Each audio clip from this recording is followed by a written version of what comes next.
شتان بين النور والظلماء شتان بين الرشد والإغواء. Содан жаңағы мына біздің салафит бауырларымыз жаңа бір орындайтын сүннет құрып қалғандай, өмірде жоқ дегенде бір рет түйенің сүдігін ішіп, сүннетті орындап қою керек деп айтады дейді. Басқа сүннет бітті де, орындайтын ештеңе жоқ, сол түйенің сүдігін ішуға. Пайғамбарымыз саллаллаху алейхи вассаламның бір аятты екі түрде тәпсірлегенін біз көп білмейміз дейді. Және тәпсірлегенін біз байқамадық дейді. Мына аяттың тәпсірі мынадай, одан тағы мынадай тәпсір шығады дегенін көрмедік дейді. Ақида мәселесінде үкімін жойды деген нәрсе болмайды. Түсіңіздер ғой? Бұрын жаңағы алғашқы кезде жәннатқа сену бұйырылған еді, кейіннен сенбеуге байланысты ондай айтылмайды. Абу Ханифа соны айтып жатыр. Қазір мысалы қоғамда жаңа ханафит болып көрсін, солармен жүреді, ішінде кішкентай бір процент, доли жаңа процент ан жаққа бүйрегі бұрып тұрады да, ол адасудың нағыз өзі. Ана біреулер бар, анау мысал ғой, анау Жан-Клод Ван Дамның 2 Volvo КамАЗдың үстіне шпагатқа отырады ғой. Солай жүргендер бар қазір қоғамда. Бір аяғы салафизмде жүр, бір аяғы КМДБ-да жүр жаңа. Шатың айырылады бір күн ана.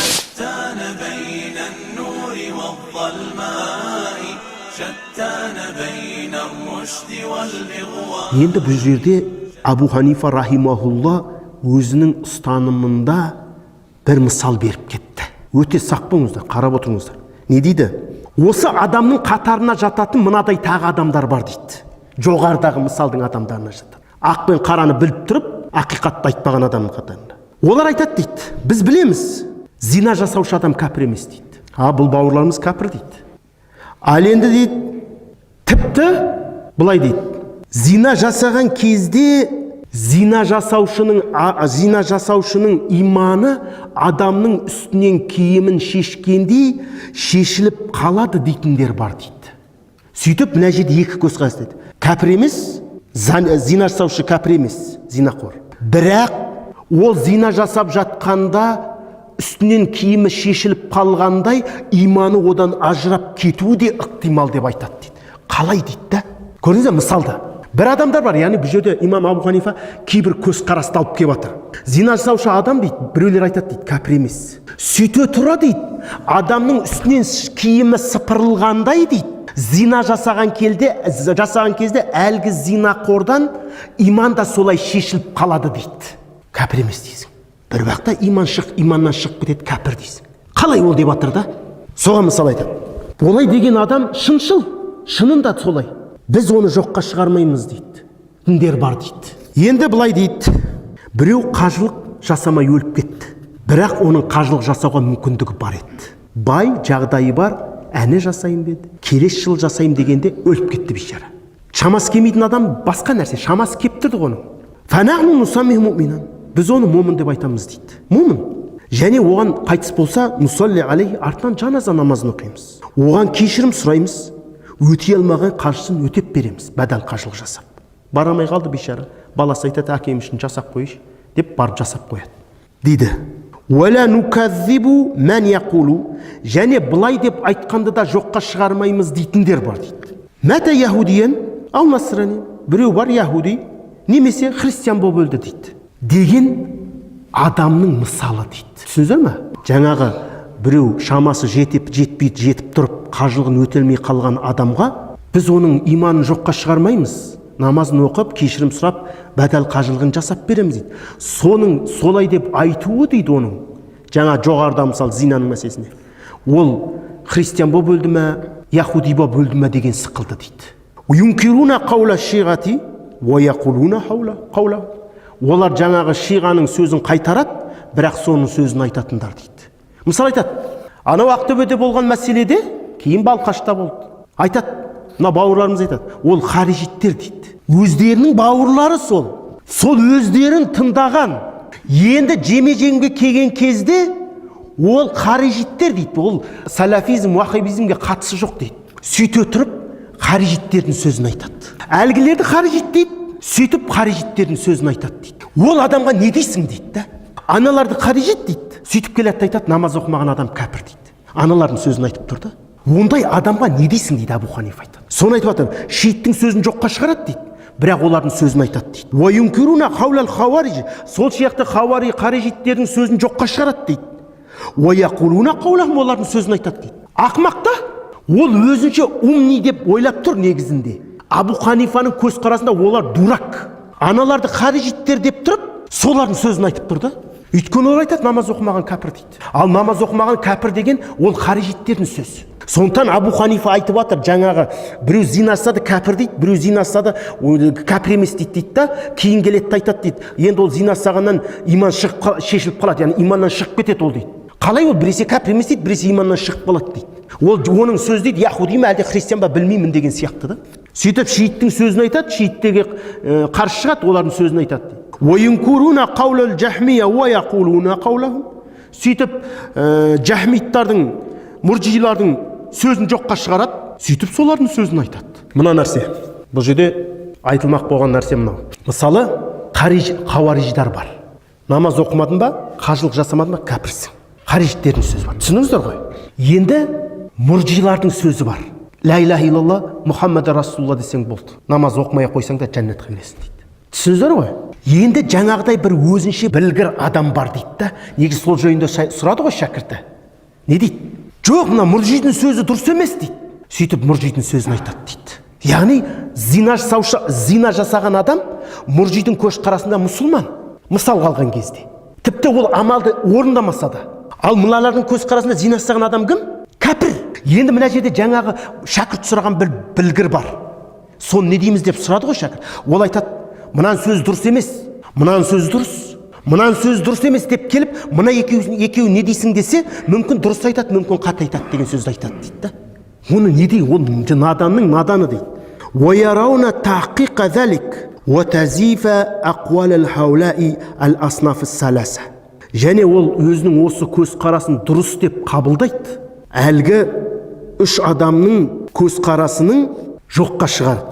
ويرون في ذلك رواية يزعمون أن النبي صلى الله عليه وسلم قالها. Сөйтіп ол өзінің көзқарасына пайғамбардың риуаяттарын алып келеді, пайғамбар сол нәрсені айтты деп дейді. Мысалы айтады, пайғамбардан хадис бар. Зина жасаушы адам момын болып тұрып зина жасамайды деген.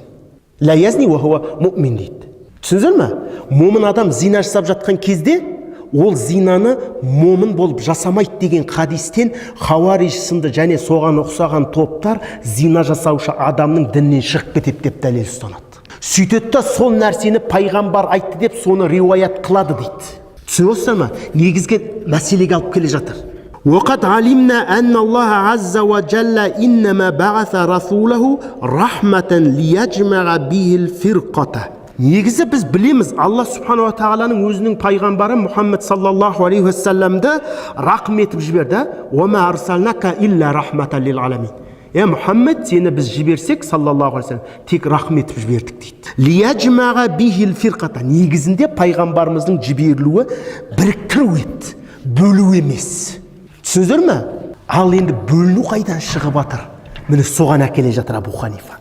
Оларға әкелген нәрсе жаңағы хадис бар деп, пайғамбар айтты деп, соны қабылдауынан шығып тұр. Оның мәнісіне бармай. Абу Ханифа айтпағы сол. Лиязида ульфата. Сөйтіп адамдардың арасында мейірімділік, бірліктің, жақсылықтың арту үшін жіберілген негізі пайғамбарымыз. Негізі пайғамбардың келу, Құранның түсуі тыныш өмір сүру еді ғой. Бірақ олай болмады.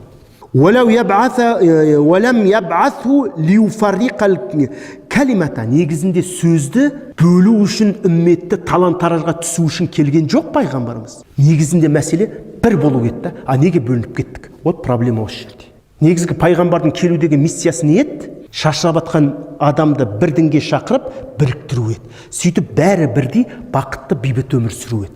Бірақ олай болды ма? Демек мәселе бар. Ол қай жерде кетіп жатыр? Пайғамбар біріктіруге шақырған болса, біреуміз былай көтереміз, біреуміз былай тәкбір аламыз. Біреуміз былай байлаймыз, біреуміз былай байлаймыз.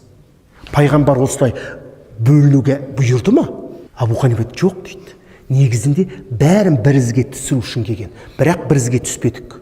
Әркім өз колеясына түсіп алды. Соның мағынасын түсіндіреді. Жақсылап түсініп алыңыздар. Ва юхарришал муслимина бa'дахум ала бa'д.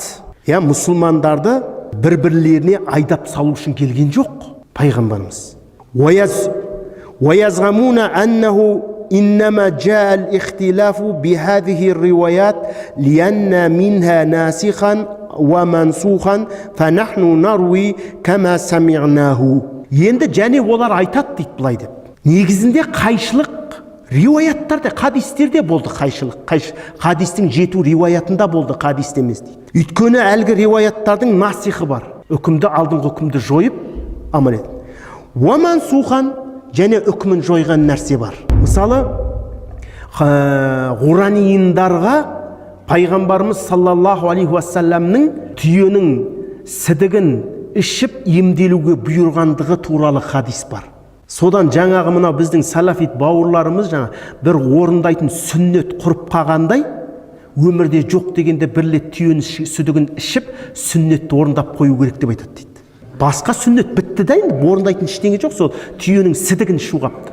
Пайғамбарымыз саллаллаху алейхи вассалам бұны ғуранииндар деген бір қауымға ішкіздіртеді. Анау алапеспа шешек ауруынан айығат олар, ішіп ап жаңағысыдық. Сөйтетті пайғамбардың жібеген адамдарын қырып тастайды бұлар. Сөйтіп пайғамбарымыз саллаллаху алейхи вассалам жаңағы қауымға сахабаларды жібертіп, қол аяқтарын шаптыртып тастайды. Біз олар алдында айтатын, біз мына ауырымыз жанса иман келтіреміз дейді. Жазылып алғаннан кейін олар күпірлікке кетеді қайтадан. Сөйтіп олардың пайғамбар жазасын берген деген хадис келген да. Бірақ истанзиху минал баул деген хадиспен әлгі хадистің үкімін мансух болды дейді Абу Ханифалар айтады. Яғни сідіктен сақтан деген хадисті алады да біздікілер. Енді ана оған дейінгі жаңа хадис алдым болды, мына хадистің үкімін тоқтатты деп қабылдайды біздікілер. Түсініздер ме?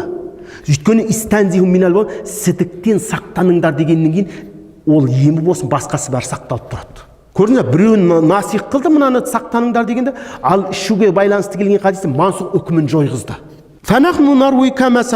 Біз болсақ қалай келді солай айтамыз деп айтады дейді. Енді жаңадай хадиске сүйеніп, ихтилап жасап отырғандарға бұл көзқарасты айтып атқан.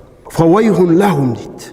Яғни олардың не деген бұл айтқан сөздері жаман дейді.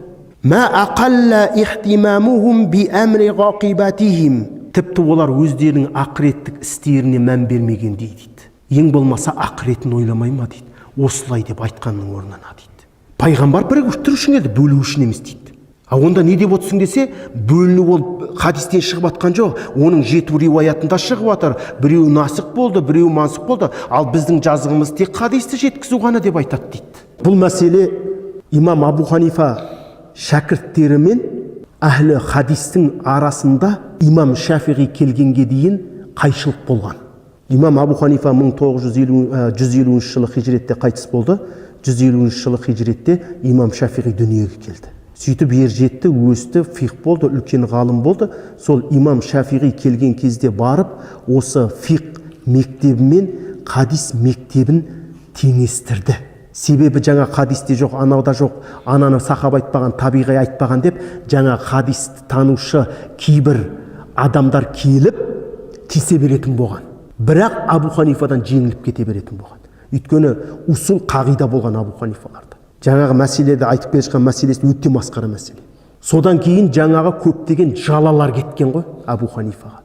Бұлар жаңағы сахабалар қозғамаған мәселені қозғап жатыр, бұлар сөйтіп жатыр, бұлар бүйтіп жатыр деп. Кейін имам Шафиғиге айтқан, олар ештеңе деп атқан жоқ. Олар иштихад қылып қияс жаңағы усул фиқтің қағидаларын істеткен. Сол кезде барып міне не етті да. Сондықтан жаңағы өздерінше біз солай деп риуаят қылдық, біз тек риуаят жаңағы естіген нәрсеміз риуаят қылдық, бізде мәселе жоқ, негізгі мәселе мынау жеткізіліп атқан риуаятта деген сықылды әңгімелері бекер дейді ол. Ма ақалла ихтимахум би амри ғақибатим хайсу янтасибуна линнаси фаюқаддисунахум бима қад алиму. Өздерінің білген нәрселерін алып адамдарға өздерін хадисші етіп танытып хадис айтатын еді дейді олар дейді. Ең болмаса солар өздерінің ақыреттеріне бір мән берседі дейді. Ертең күніміз не болады дегендей. Сондықтан анна бағдаху мансухун деп, яғни кейбірі мансух болған оның деп деместен бұрын дейді. Уәл амалу бил мансухул яум далалатун. Және айтады, бүгінгі таңда үкімі жойылған нәрсеге амал ету адасушылық деп қабылдайды дейді. сөйтіп әлгілердің сөзін алып адамдар адасады дейді. Көрдіңіздер ме? Біз білеміз, енді имам Абу Ханифа айтады, әнна Расулаллахи саллаллаху алейхи вассалам ләм якун лиюфассирал аятал вахидата аля науғайын. Пайғамбарымыз саллаллаху алейхи вассаламның бір аятты екі түрде тәпсірлегенін біз көп білмейміз дейді. Және тәпсірлегенін біз байқамадық дейді. Мына аяттың тәпсірі мынадай, одан тағы мынадай тәпсір шығады дегенін көрмедік дейді. فَمَا كَانَ مِنَ الْقُرْآنِ نَاسِخًا فَسَّرَهُ لِجَمِيعِ النَّاسِ نَاسِخًا. Ал Құранда бір нәрсе насық алдыңғы үкімді жойып бір аят келген болса, адамдардың барлығына бірдей оны насық үкімін алдыңғы аяттың үкімін жойушы деп айтатын еді. وَكَذَلِكَ الْمَنْسُخُ. Осылайша үкімі жойылғанда фассараху ли жамиғин нас, мансухан адамдардың бәріне бірдей оның үкімі жойылған деп айтқан еді. Яғни сен тартысты қайдан шығарып алып отырсың дейді Абу Ханифа айтады. Жоқ, мына жерде бір хадис бар, ол үкімін жойды, мына бір хадис бар, мынаның үкімін жойған хадис. Мынау насих, мынау мансух болады. Мынаған амал етілмейді деп адамдарды адастырады дейді. А біз пайғамбарымыз саллаллаху алейхи вассалам бір аятқа екі тәпсір жасағанын көрдік па дейді. Адамдарға айтса, насық болса, бүтіндей бәрі насық деп айтатын еді дейді. Мансух болса, мына үкімі жойылды, бұны қойыңдар деп айтатын еді дейді. Пайғамбарымыз айтқан жоқ, сенде мына мансухқа біраз амал ететін, сенде мынаған жоқ, ол емес. Үкім бәріне бірдей болатын еді дейді. وكذلك المنسوخ فسره لجميع الناس منسوخا واما الاخبار والصفات التي قد كانت فانه ليس في شيء منها منسوخ. Енді қараңыздар, ал енді Алла тағаланың сипаттарына байланысты келген хадистерде ешқандай мансух болмайды. Ақида мәселесінде үкімін жойды деген нәрсе болмайды. Түсіңіздер ғой? Бұрын жаңағы алғашқы кезде жәннатқа сену бұйырылған еді, кейіннен сенбеуге байланысты ондай айтылмайды. Мысалы, жаңағыдай кейбір аяттар бар, мысалы, үкімін жойған түсті, амал етілді, кейін үкімін жойушы аяттар түсті Алланың қалауымен. Ал аят мәселесі жаңағы ақида мәселесінде ондай нәрселер болмайды. Негізінде бір нәрсенің күші жойылу мен күшін жоюшы хадистер аят болсын, ол бұйрықтар мен тыйымдарға байланысты келген. Түсініңіздер ме? Ол ақида мәселесін емес.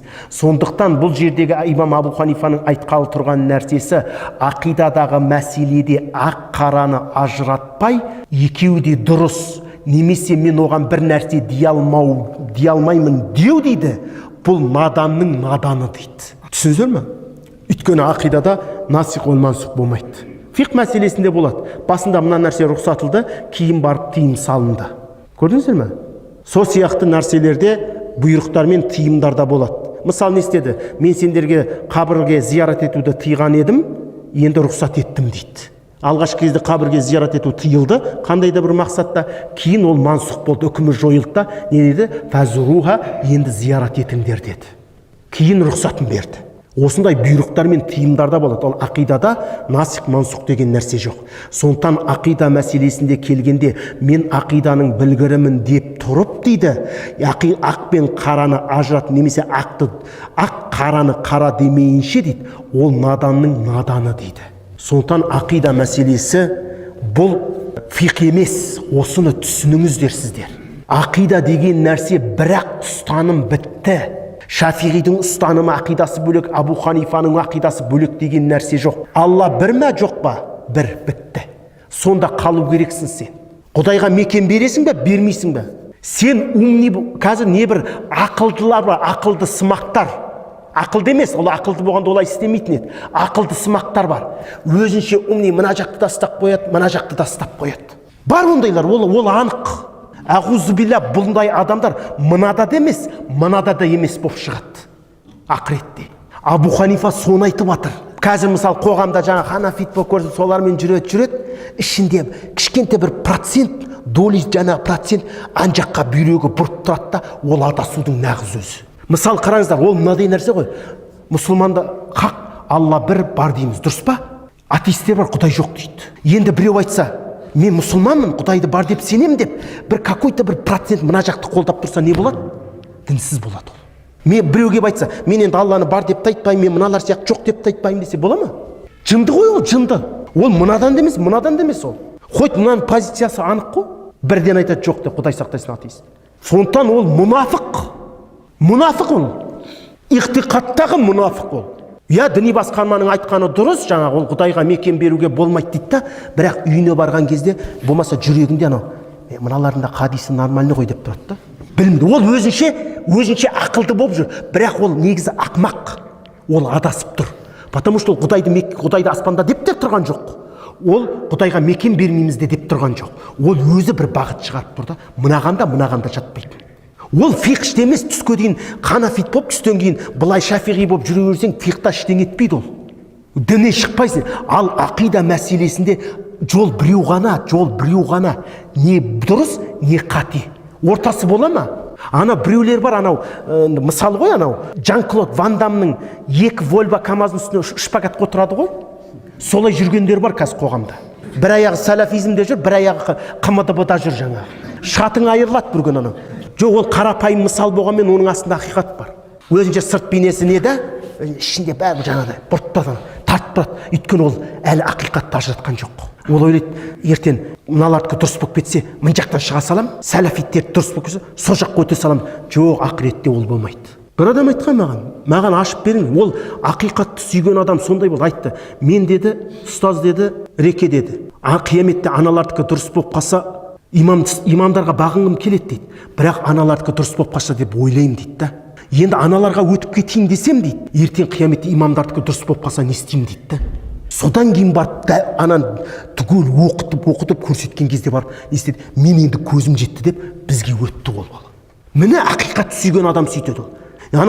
Айтады ғой, не мясо, не риба дейді ғой, сондайлар бар қазір. Не балық емес, не ет емес ол. Сондықтан Абу Ханифа айтады ғой, бөліп қарағанда, орыстар Абу Ханифа сияқты бөліп қарағанда, біз айтады, ет жемеймін, уаллахи биллахи ет жемеймін деп балық жесе дейді, анты бұзылмайды дейді. Шафиғиларда балық ол еттің қатарына жатады. Субханак Аллахумма бихамдик ва нашхаду ан ла илаха илля ва настағфирука.